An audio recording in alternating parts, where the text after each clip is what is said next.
Welcome back to Inside the Box. I'm Joanna Lee, and we are in the first episode celebrating Canadian musicians.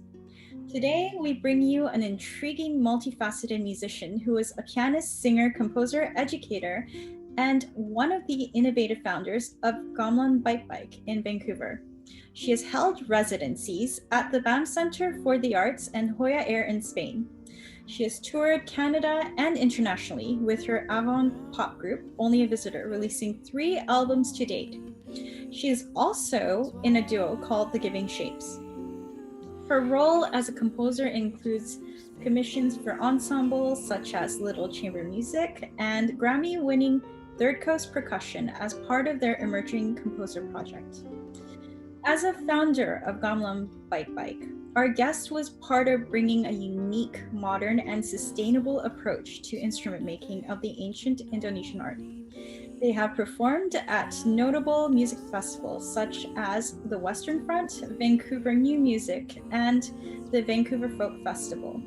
Please give a warm welcome to our creative and talented guest, Robyn Jacob. Hi, Robyn. It's great to have you here today.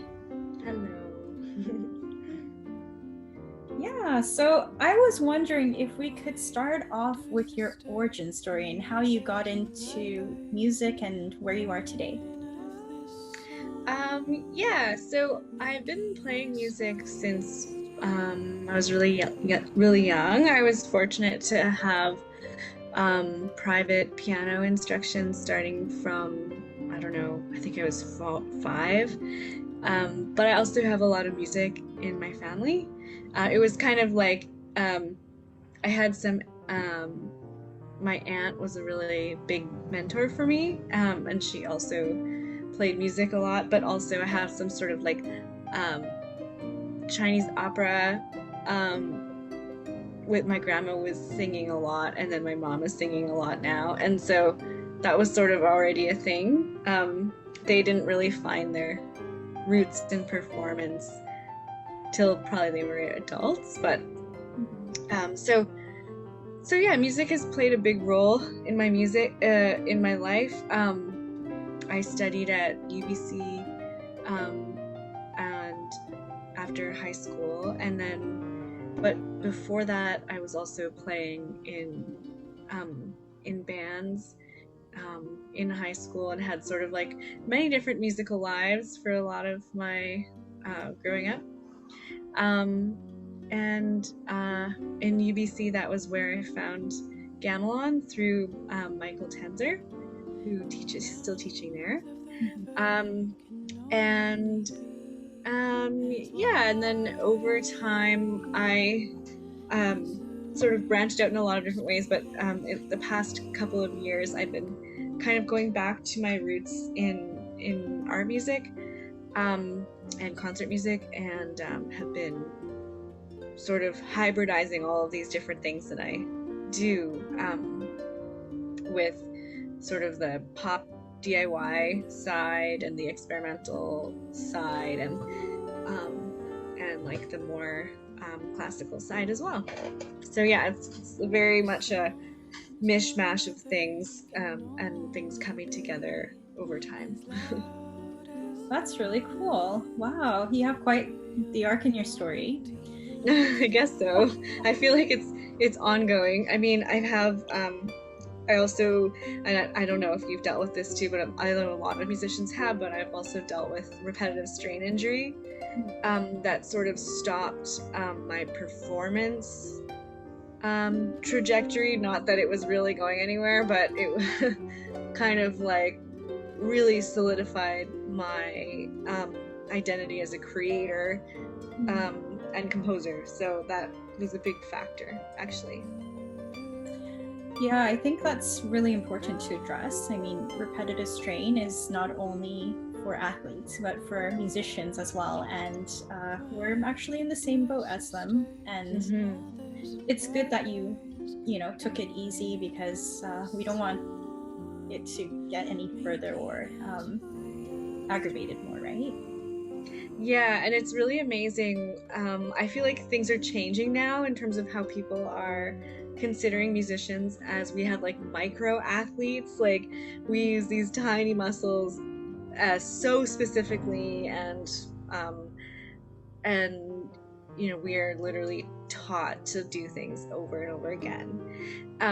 So yeah, I think the conversation and the awareness is changing in terms of like people becoming more aware of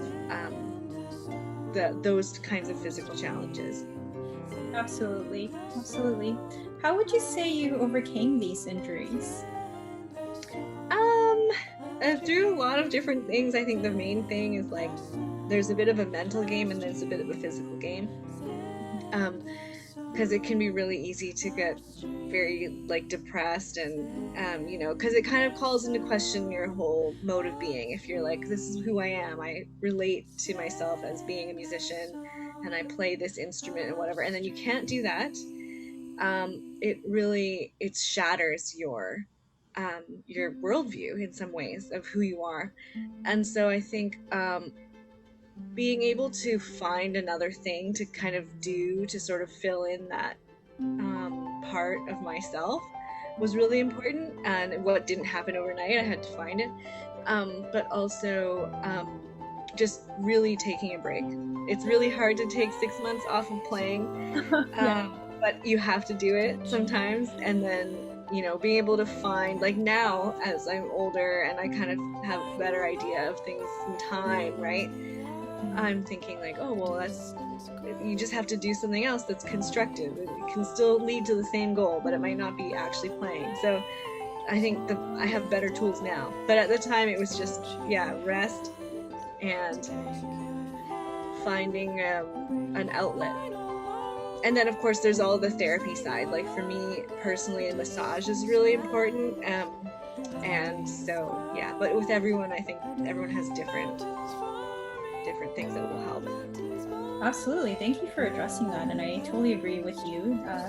Practicing self-care is one of the hardest things a musician can accomplish, because we're always trying to please our audience or our teachers or our mentors or even our students. And I think in order to sustain that sort of career, we have to also take really good care of ourselves physically as well as mentally and spiritually.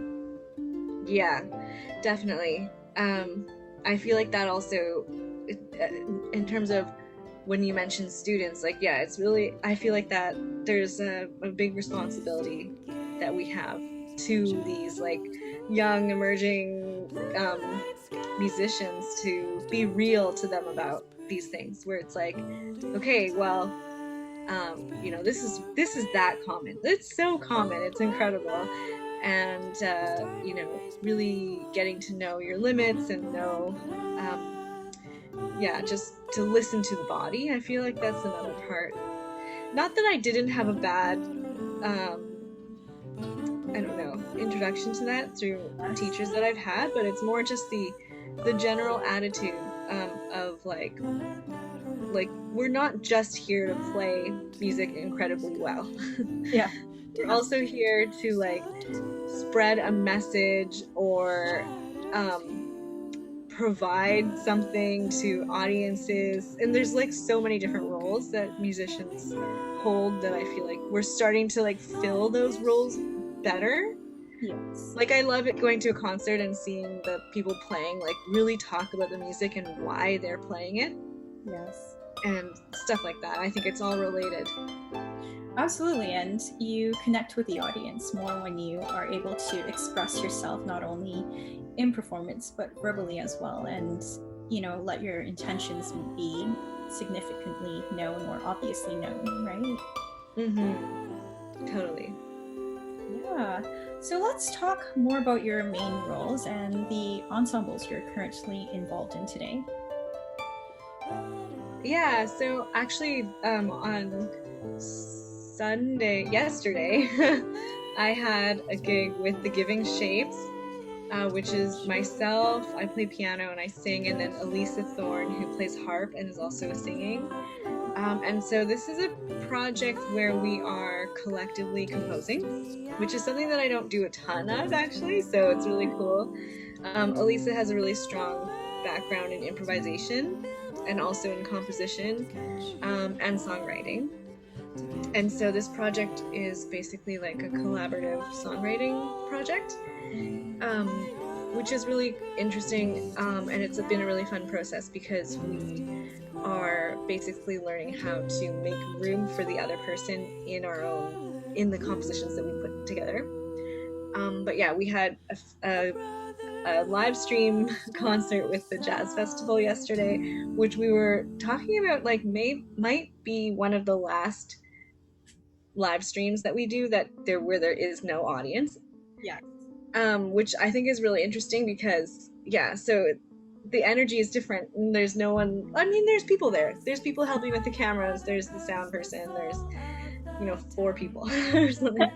You still feel like you're performing actually, but you don't have the feedback that you get with an audience, especially in a setting where you're just in between. It's more off the cuff. In between pieces, you're like chatting about whatever. So yeah, it's interesting because that really it's existing within this like slice of time where it's like there's no live audience and it's live streamed. So that's one project, and then another project that I have is called Only a Visitor, and that's a 5-piece ensemble that I was writing like you have to write these sometimes like 12-word like intro of what the project is. And I changed it every time because I can never decide on one, like sort of elevator pitch or tagline. But it's like, I don't know what I wrote, like poetry forward, indie whatever, with like focus on vocals. So, and I used to say like with that project that it was a band, like it was like a DIY band, Yes. but instead of a guitar, we have voice. And the vocals are the guitar. So there's a lot of fun playing with vocal arranging in that project. And we're putting together a record. Actually, my bandmates are coming into town because a couple of them live on the island. They're coming into town this weekend to learn the record. So yeah, so we have to, I basically have most things arranged. And then we have to, basically spend a few hours just sort of learning everything and dialing it in. So, That's cool. Yeah, thank you for And then there's Bike Bike, like you mentioned. Yes. So, when I was in university, we went to UBC as well. Yes, I'm still attending. But you're doing your doctorate, right? Yes, I'm finishing up my thesis at the moment. Right. So I've only done my bachelor's, and when I was there, basically you have to do different like, large ensembles, small ensembles, like general studies program. Yeah. And for the small ensemble, I did the Gamelan class, which I didn't really expect it to like change my life, but it was so fun, and it's a really different way of learning because everything is learned by rote. So you're not reading anything, you're memorizing it, and it's really, as a pianist, or basically any musician, but definitely for a pianist, it was like, it's like very different, but also very natural at the same time, because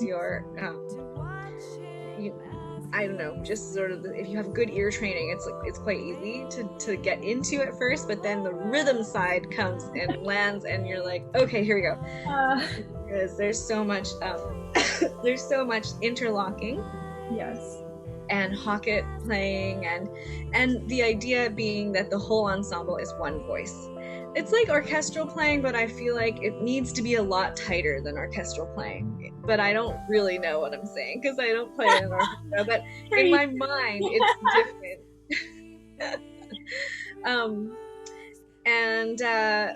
So I just kind of got hooked from there, and I went from the student group to the community ensemble, and then in 2013 the community group toured in Bali.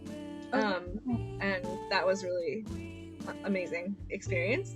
And then when we came back, my partner George Rahi and I had been building these sort of sound sculpture installation experiments, and so part of those evolved into becoming a gamelan, or a gamelan inspired ensemble is what we like to call it. and which is Gamelan Bike Bike. Nice.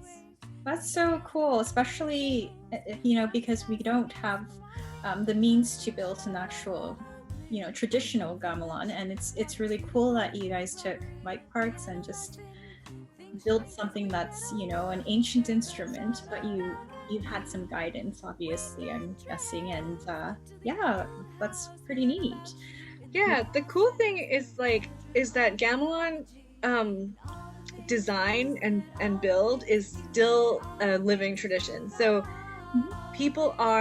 composers in Bali are custom designing their own gamelans to their specifications, and basically it's kind of like the new music of Bali. So there's very traditional music and traditional instruments, but there are also composers and groups who are building these experimental gamelans. They're rooted in tradition, but they are kind of like basically the trajectory is still it's still flowing and being experimented, and there's incredible wealth of new music coming out of Bali with young composers. And actually one person that did teach at UBC for a while, Dewa Alit, who is I think one of my favorite composers in Bali, who has a special gamelan that no one else has. Like he specifically designed it to be a specific way, so it's really cool.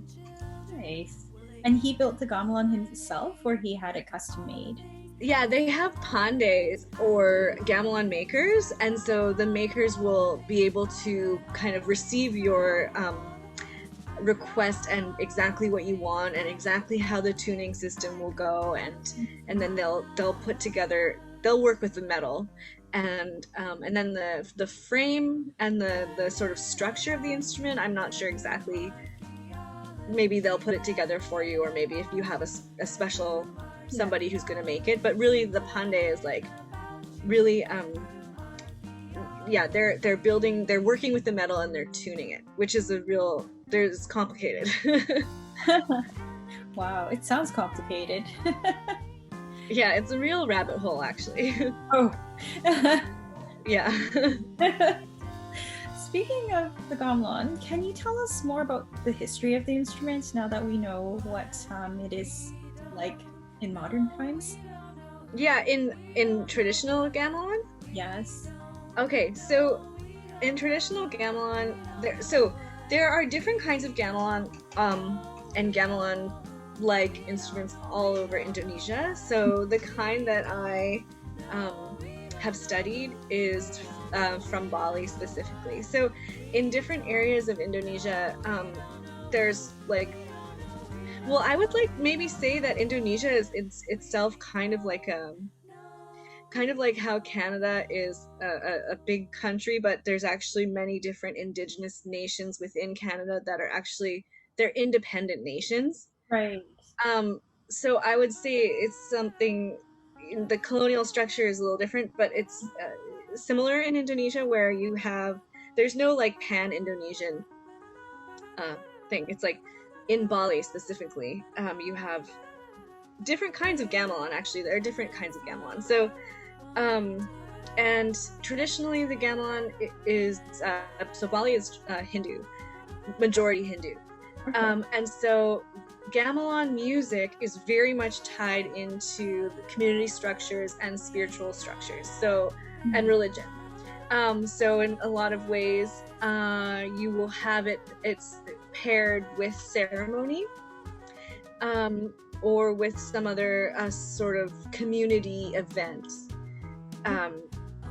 And you have different kinds of gamelan actually that will sort of be paired with different kinds, like whether it's like a processional, like it's a funeral procession, they will have a different kind of gamelan than if it's like a different type of ceremony.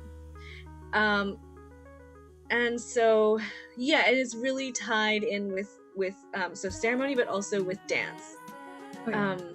And so in a lot of ways, with Gita Asmara, who was the community group that I was playing with, they have done a lot of work with dancers. Gamelan Bike Bike has yet to do much work with dancers, but I think for traditional gamelan, it's really important. Inclusion. And it's beautiful. I think it's very cool. It's very stylized. So you have like even the eye movements or and the fingers and stuff. It's really very, very cool. Yeah, so I think there's another thing I was gonna say, I can't remember. But yeah, it's a huge world of music, and it's there's so many different kinds of ensembles. I feel like I have a lot to learn, so there's still way more to learn. Yeah, there's actually a book that Michael Tenzer wrote that's like this big. And people in Bali, like, they know his name because he kind of like, he went there in the 80s and wrote this giant book about kebyar, specifically this kebyar style of gamelan. And that's just one style of gamelan. So there's a lot.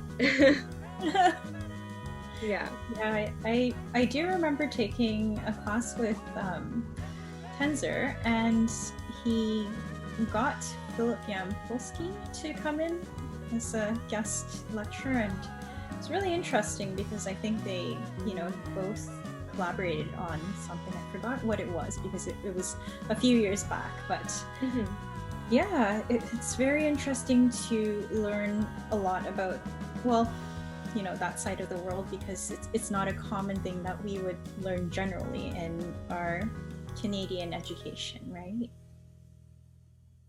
Yeah, I feel like it's so interesting. Like, well, even since I've been in school, the conversation has changed. Like, yeah, maybe there was a little bit of this like what this Eurocentricity, like taking down the Eurocentricity.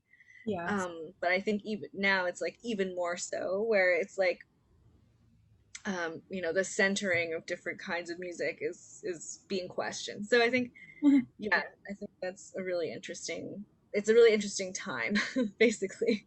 absolutely. But it really opens up more conversations about having different cultures around the world and being more aware. So I think that's really positive thing. Mm-hmm. So I was wondering, can you give a demonstration to our audience on different performance technique on the gamelan?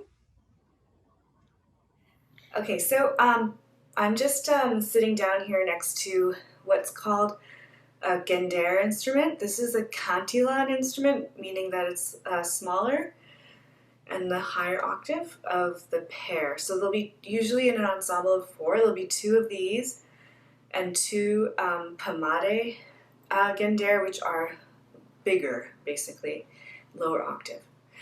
So this is not the same instrument that we have in Gamelan Bike Bike, but I can demonstrate some of the techniques that we use in Gamelan Bike Bike on this instrument. And one thing I do want to say is Gamelan Bike Bike specifically is like inspired by Balinese gamelan. It is not a Balinese gamelan. It's just very much inspired by it. We try not to say like we are a Balinese gamelan. One thing that is really important to us as an ensemble is that we foster relationships and connections between ourselves and composers and instrument makers and musicians in Bali. So that ongoing conversation is really important. So we try to always have a teacher from Bali who works with us as much as possible. We had a teacher named Ipu Tugade Sukayana, or Balat. He prefers Balat. He just went back home to Bali in January, but he had been here working with us for 3 years. And we partner with UBC's gamelan, so that he's working with their gamelan as well. And we're hopefully going to be partnering again with UBC with the next teacher, but that's still in the works. So that's a really important thing for us because,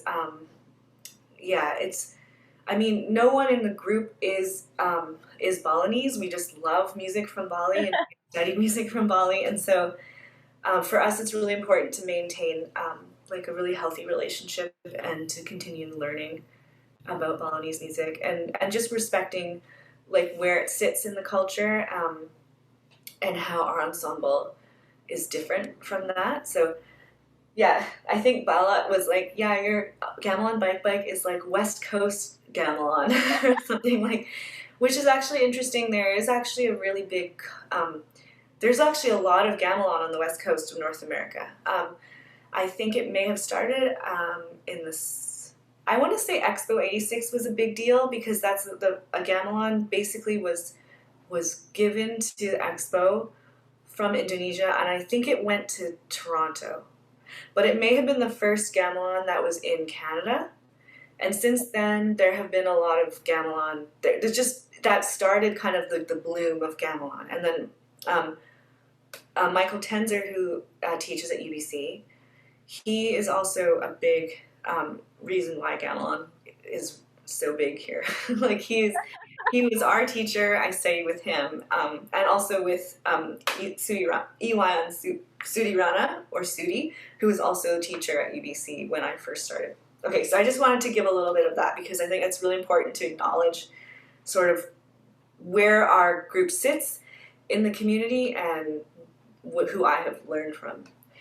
Okay, so this is a Gandera instrument, but I can show you what we call a Gangsta instrument, which is a similar one. This is in our group. This would be the bike frame, the keys. This one is bronze, and this is a frame that is an instrument that George just finished building. So he designed and built this frame. Okay, just a basic technique in the gamelan would be damping and playing and damping notes. So basically you have one hand that's damping the notes after you play it with the other hand. And I'll just go up and down the instrument, and you can kind of see how this hand's following.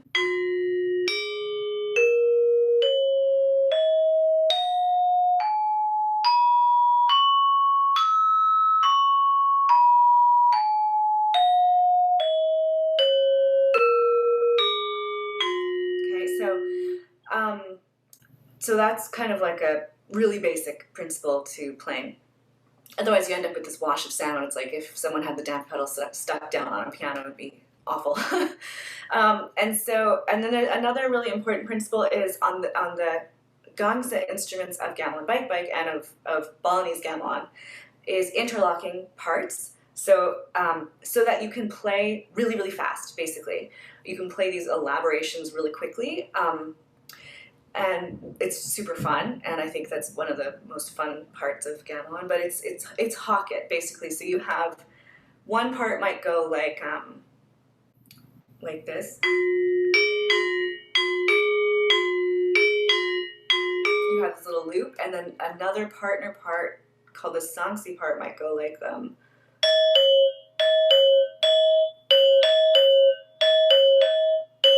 and then they would play together, and it would be like interlocking. And that's a big part of it. And the Gandera instruments themselves, actually, you would play with these mallets, and you actually can play two notes at once. So you have, and then you damp it with your hand.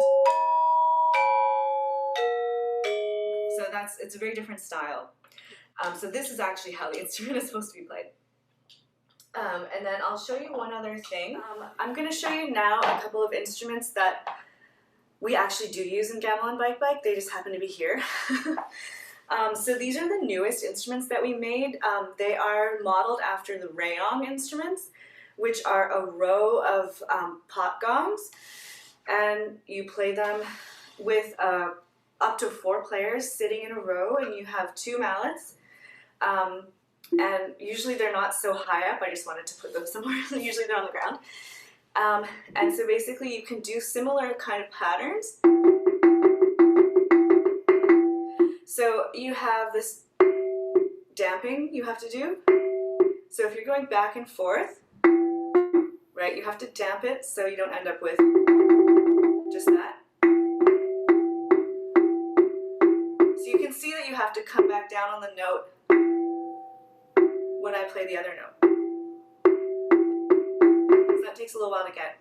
Anyway, so these are an example of the rayong instruments, and actually these are made out of woks.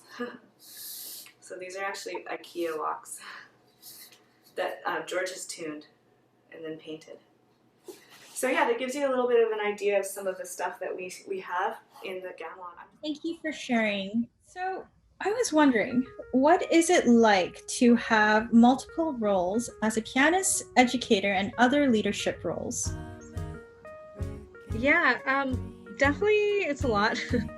I was telling somebody recently that before the pandemic really, the lockdown, the first one started, I was looking ahead into the spring, and I'm kind of thinking like, oh, what would that have been like, trying to do all those things I was supposed to do? So it's a bit of a juggle, for sure.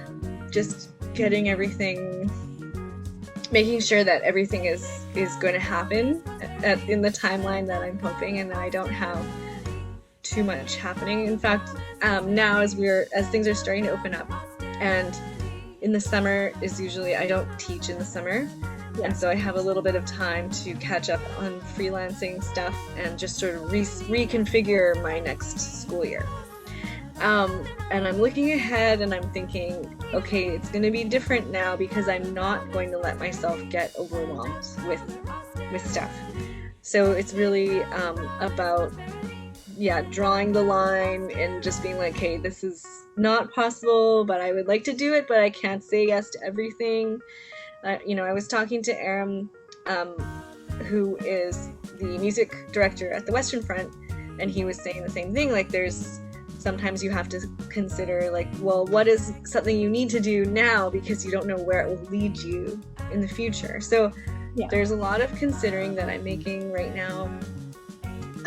And especially these days, I'm thinking a lot about, like, who does the work serve? Mm-hmm. So, like, how can I continue to make work or do work that is really serving the public and existing in a framework of generosity, and what doesn't need to happen. Those sorts of things. And in terms of being a leader of some kind, I try to make sure that things that I do feel as collaborative as possible, and when they are very much me driving it, just making sure that everyone on the team feels needed, valued, listened to, and as is, the case, that they are the one that I need, not just anybody. So those are all things that I try to keep in mind as much as possible. Absolutely. So that's what you would say is the factor to personally decide on who to collaborate with? Mm-hmm. Yeah, for sure. I think, like, I've learned a lot about collaboration over the past just even 4 years. And I've had moments where I'm like, I'm not being the best collaborator, or, so I think, definitely have learned a lot from my peers, and just seeing, like, having good role models, I think has been a really big help. Absolutely. Yeah, that's very important. And speaking of role models, being in the position of both student and teacher, how should one approach teaching and educating students? I think about this a lot as well. As a teacher, I feel like I'm always learning from my students, so that's one thing to keep in mind, is like I always try to think, like, okay, it's like, let's pause for a second. I've been sort of telling you what to do here, but also, what are you really interested in? What are you listening to? What is, like, interesting to you right now?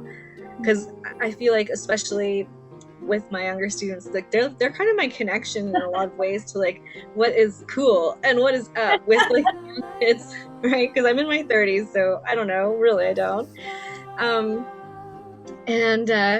So that's something that I find really important, and also, like, and I find maybe this more for piano. I don't hear it so much now, but with people my age or a little bit older, I would hear often, like, oh, I did piano when I was a kid, like, I hated it, blah blah blah. And I swore, like, I would none of my students will ever say that. Yes. So really, just I meet them where they're at and just sort of think, okay, what is, like, what is going to be gratifying and give you the tools that you can explore music on your own. Like you feel like you have some ownership over it. It's not some sort of mystical thing that's like crazy hard, which is not. Yes. But also not being afraid to push them, right? I don't want it to be so easy, because it's not. Like there are moments where you just need to work your butt off. Absolutely. Discipline. Yeah, exactly. Yeah. So finding that balance is really, it's a touch and go thing. Yeah, that's well said. Thank you. I couldn't have said it better myself. Yeah. So where do you get your inspiration as both a performer and composer? As a performer, I definitely get a lot of inspiration from seeing other people perform and going to shows, all sorts of different kinds of shows. Like I definitely remember, you know, seeing new music concerts where I'm just like, whoa, okay, changing my life. But I also have seen like punk shows in someone's basement where I'm like, this is changing my life too. So I think it's been all over the place, but definitely like live shows and performances have been really inspiring to me as a performer. As a composer, I definitely, there's been a lot of different music that I've been, you know, that I just keep going back to. Like I'm just going back to the same thing. But also a lot of times what really gets me started on a composition is the massaging the conceptual side of it, where it's like, okay, I'm writing a piece about this particular thing because I just happen to be obsessing over this particular idea right now, and then going down a research avenue and just gathering different related ideas and just researching and digging into that part is really exciting for me. So that's usually I spend about just as much time writing the music. I might even spend more time than writing the music on the conceptualizing, the gathering, the researching. Because once I'm sitting down to just write, if I have all that backing me up, it's easy because I know why I'm doing it, what I'm gonna say, what's interesting about it. Like it answers all those questions for me. And then the sonic part of it, like abstractedly, is something that I'm lucky. I feel like I can access that. Not always. Yeah. But I feel like if I have the framework, that part is easier. When it's not easy, I start to panic. But you know, every once in a while, you need a piece that makes you panic, because that means that you can, because that's sort of when you're like you've been using the same trick over and over again, and you need to refresh. That's usually why. When you're like, oh, it's not working. Like, why? What's happening? Yeah. Sounds like you have a really organized system and it keeps you in line with all your projects. I mean, not everyone is very fortunate to have that in their life, but yeah, it seems to be working well for you. Yeah, I definitely am pretty organized in some ways. Not my files on my computer, or there's a lot of ways where I'm like, la la la, just into it. But yeah, I'm lucky that I have, like, I don't know, I work quickly, and I really, it's transitions. Like, if you're doing a lot of different things, you need to be able to transition from one to the other really quickly. Absolutely. So I talk a lot about this with my friends, where it's like, okay, if you, like, a lot of my friends have kids, and they're, you know, little young ones, and they're thinking like, okay, how do I sit down and write for a minute? Right? And it's like, and often, yeah, I'm like, okay, I have 40 minutes. That's not really enough time to like get into it. But maybe if you had something before you finished for the day, you're like, I need to finish that one thing, but I'm going to leave it for the next time, so that the next time I can just sit down and do it. I already have something prepared. It's just going to be something I can just jump right in. And then that is the transition time to, like, you're in it already. So there's little tricks like that, and that are helpful sometimes, but yeah, thank you for sharing that. That's a really great tip, and I hope our audience will consider that as well. Yeah, so as a performer, when selecting repertoire, who is your biggest musical influence? Okay. Well, right now I'm actually I'm starting to learn the organ. because I've never really had access to an organ, and I don't know a ton about organ music, but my partner does a lot of work with organ technology in his artwork, so we have a practice organ at the house now. So I'm trying to learn how to do all the foot pedaling and playing. So I'm really just going through we listen to a lot of like Baroque music in the house right now. It's pretty awesome, and it's like quite crazy. Like sometimes you're just like, this piece is very experimental. Yeah. So yeah, but in terms of other piano specific repertoire, I feel like I really enjoy the music of the minimalist composers just to play, because you're just like, you just get taken on this really, it's a journey. But I have definitely enjoyed playing Caroline Shaw and Nico Muhly's piano pieces. I have a couple of scores of theirs. And then recently I picked up this score for Earring by Julia Wolf, which is a really short piece for piano. I think it's written like 2000 or something. Oh, wow. And it's super cool. So yeah, I might be a little bit behind on my contemporary piano repertoire, but I definitely, like, every once in a while I'll just sort of look up a few scores and buy a few scores just to have, because with all the things that I do, I don't really have like a practice routine.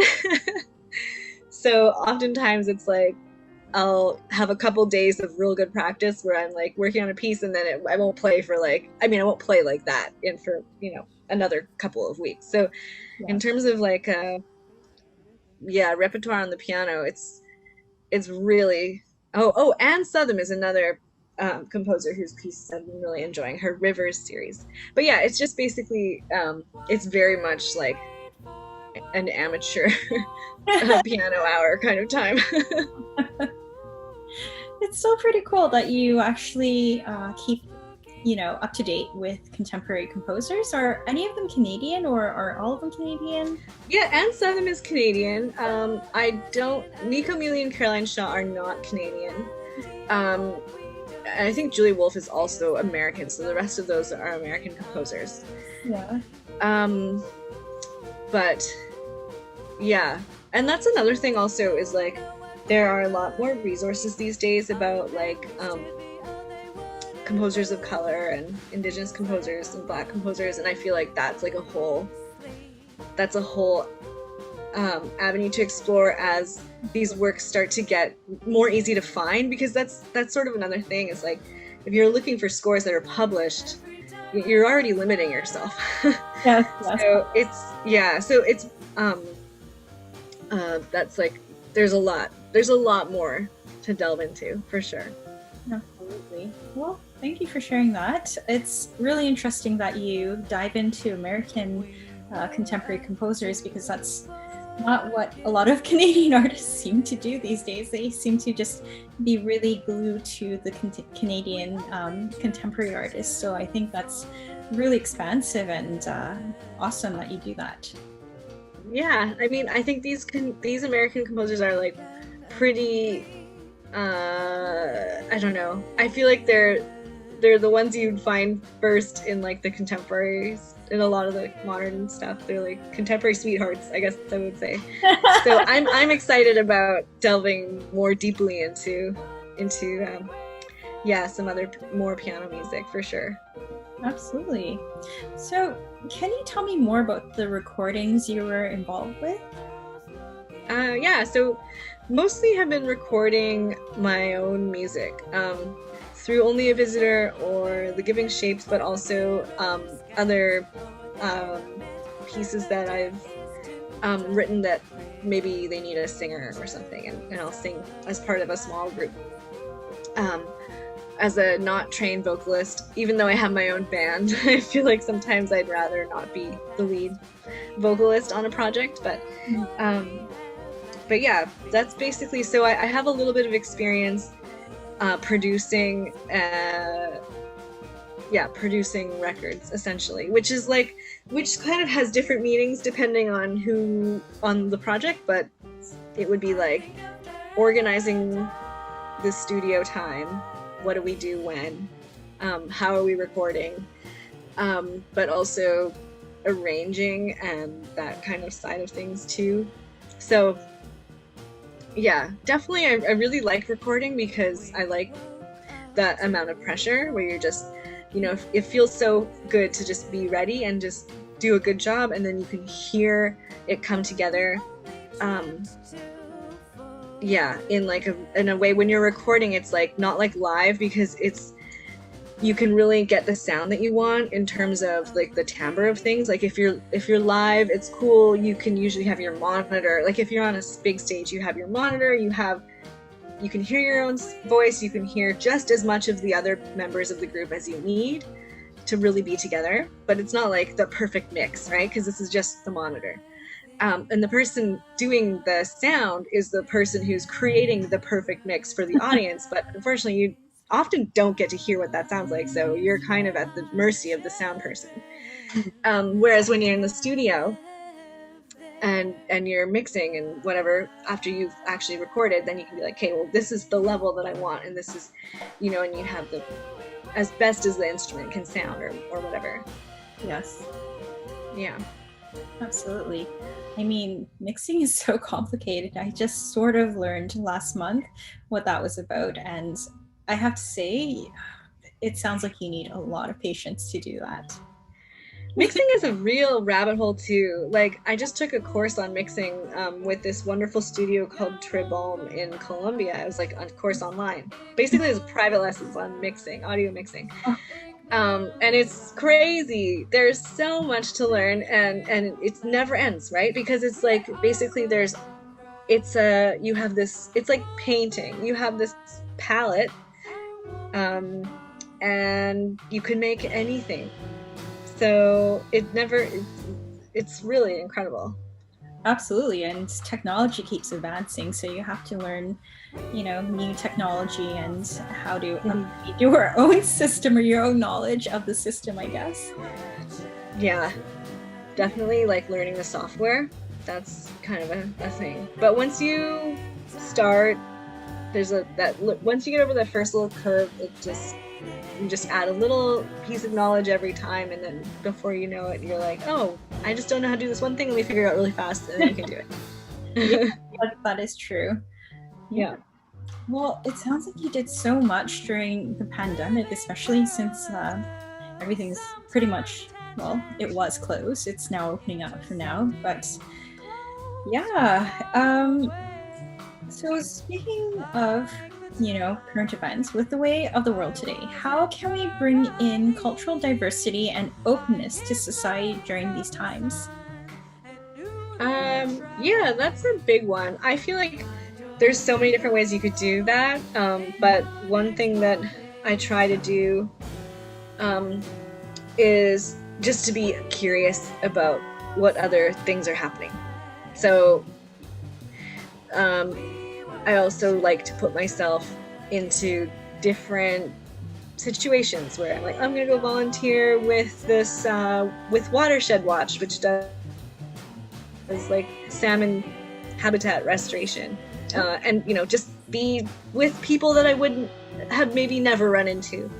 I think that's sort of a big thing, is like the togetherness that is fighting the siloing nature that we are kind of being swept up in with social media, and you know, we are with the people we choose to be with, and that kind of thing. So I honestly think that's a big part of it. It's breaking down the barriers between people, even though we have to be isolated somewhat still. I think like finding ways to like skip over that little boundary line, I think, is important. And having that really uncomfortable talk, even though, you know, it's uncomfortable, right? Definitely. Yeah. So, speaking of accomplishments, and I know you're very accomplished, what are your proudest ones? Oh my god. You know what? Actually, I was thinking about this. Yeah. My band, Only a Visitor, went on a couple of big tours where we went we like flew out to Ontario and toured between Ontario and the Maritimes, and then a couple of times we toured down the West Coast into the States down to California. And all of these were like funded only by gigs. Oh wow. And my bandmates' incredible generosity of their time. Yeah. Like, and so I feel like being able to have done those things has really been like the best, and I learned so much, and we had so much fun, and really just getting to see all the different like DIY communities and being supported by a couple festivals that allowed us to do it all. I feel like that was really the best, and because it's such a daunting thing, like booking a tour and I do all that stuff myself. Yeah. So it's like, yeah, that's definitely the one thing that I was like, oh, we survived. We're still together playing. Wow, great camaraderie, especially since you have wonderful teammates that decide to donate their time and giving to the cause of the music, of making art. That's amazing. Yeah, I mean, when they started, it was like, let's play a show, and then after we can get pizza with what we make at the door. But now now like they're fully like, I make sure that they're paid fairly for all their time now. Like we can do these, we don't have to do that anymore, which is like, that's so amazing, because yeah, we did it for long enough. No more of that. Wow, seems like you came a long way from start to where you are now. Yeah, I think so. Yeah, I would say so. So, as a leader in the Vancouver music community, how would you help or inspire future generations?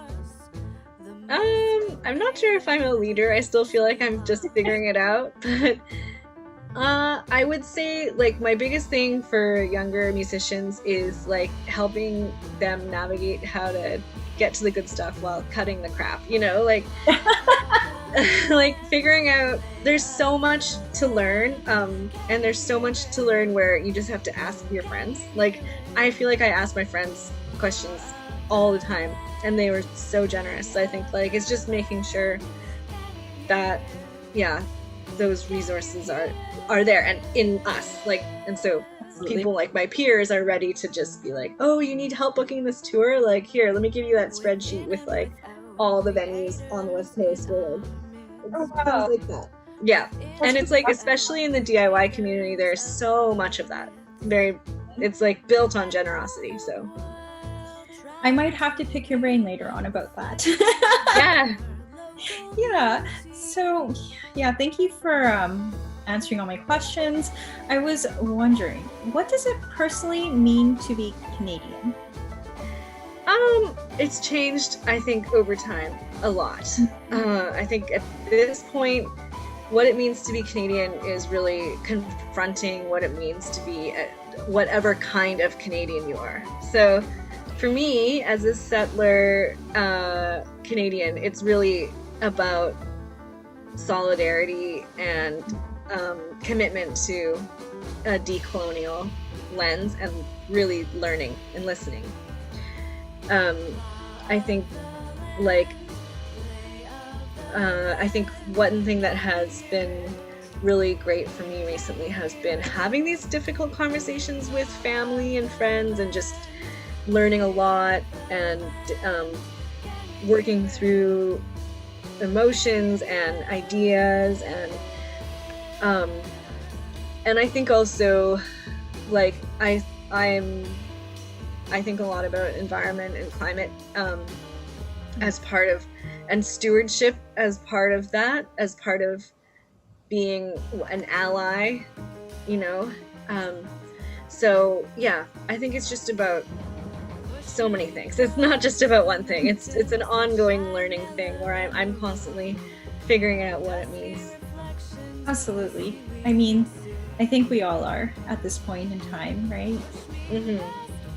Yeah, so one last question. How did you celebrate Canada Day this year? I was actually on Main Island working on a piece of music.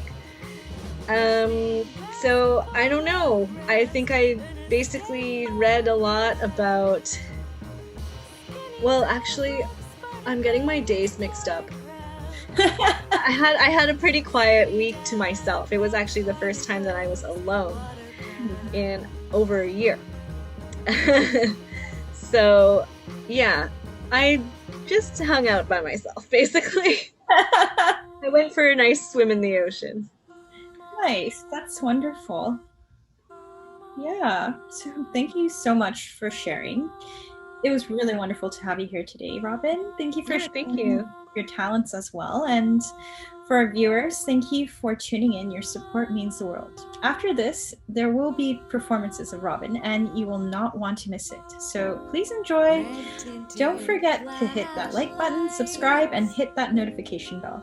In the meantime, please be well and keep showing your support for wonderful artists like Robyn. See you next time. Bye. Bye.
trembling arrow, my psychic compass.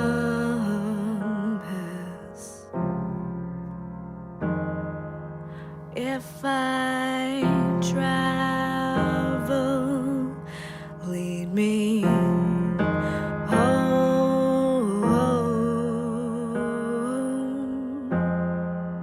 Tucked in by the birds, the east, it is a brand of mine.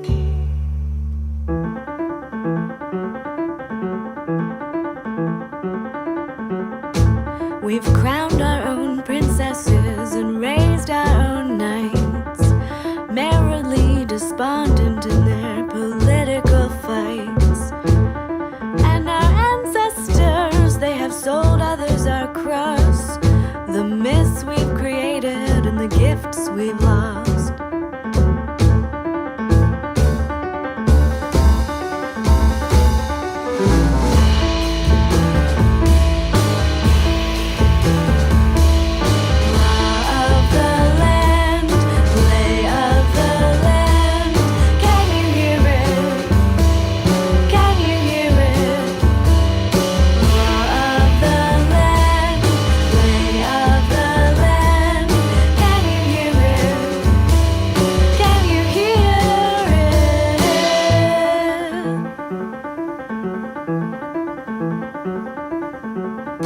Within and without, creators in our midst.